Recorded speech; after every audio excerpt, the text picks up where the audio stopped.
So Chuck Schumer fancies himself as part of the resistance. We're going to resist against Donald Trump. We're going to make sure that he does not ruin the country with his disastrous conservative principles. And we're going to fight against his judicial nominees. We're going to fight against, we're going to resist. We're going to resist, right? Well, that's unless they're in a hurry to go home. Then it turns out, no, resistance? What are you talking about? No, we just want to get out of here. According to HuffPost, Senate Democrats agreed to expedite votes on 15 of Trump's nominees to lifetime federal court seats, all because they wanted to go home early. Majority Leader Mitch McConnell had lined up votes for all these district court nominees last week. Now, normally, under normal circumstances, Senate rules require up to 30 hours of waiting time for each nominee. So they could have stretched this out quite some time, right? Something Democrats typically take advantage of to delay action on confirming Trump judges, right? So here's what they could have done. And this is something that the Republicans had done all during the Obama administration. Delay. We're not going to confirm your judges. We're just going to use our procedural rules to delay so that you never get to pick, so that later on, if we win, and this was the case, we get to confirm our justices. Well, that's what happened.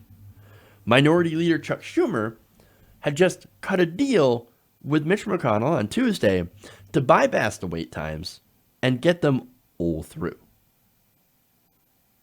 Resistance. This is your resistance. Chuck Schumer dealing with Mitch McConnell. Oh, hey, McConnell, I know you blocked pretty much every justice that we tried to put forward during the Obama administration, which left a lot of these circuit court positions empty and clogged up the court system because, as I said before, they wouldn't allow Obama nominees to go through. But Chuck Schumer says, forget all that. No, I want to go home and campaign, so I'm just going to rush all these through. Here we go. Great job. Great job resisting, Chuck Schumer. Great job. It gets worse. Now, a lot of these justices are incredibly conservative. Their positions are anti-abortion, anti-LGBTQ rights, anti-voting rights, etc. And they are lifetime appointees. Lifetime. They're going to be judges. They're going to be making decisions, important decisions, long after Trump is out of office, long after he's dead. And look, so far, Trump has gotten 26 circuit court judges confirmed, more than any other president at this point in his term. So when it comes to the circuit courts, man, Donald Trump has just set up a conservative, basically wave in the judicial system that's going to last for a long time. Add in, of course, Justice Neil Gorsuch when it comes to the Supreme Court. They did the same thing. Delay. Merrick Garland. I didn't like Merrick Garland. I thought he was too conservative. But here you have Merrick Garland, who was appointed by President Obama, being stalled by Mitch McConnell. They stall. Didn't let him get on the court. Wouldn't even hear him. That's a stolen seat. They stole that seat from Barack Obama, and now probably the Democrats are going to cave on Brett Kavanaugh. This is a disaster for generations, man. And here you have the Democrats in the Senate, led by Chuck Schumer, saying, we don't care. No, we're going to let you have your way so that we can get out of work early, so we can go and we can campaign. These are the same Democrats that called Trump dangerous. And thanks to the recent implications by Michael Cohen, criminal. Oh, he's such a dangerous criminal. He's a danger to democracy. But I'm going to allow him to have his judge picks. You're going to let a criminal reshape the judiciary for generations. No, some resistance, man. Brian Fallon. Brian Fallon was previously Schumer's chief spokesperson, right?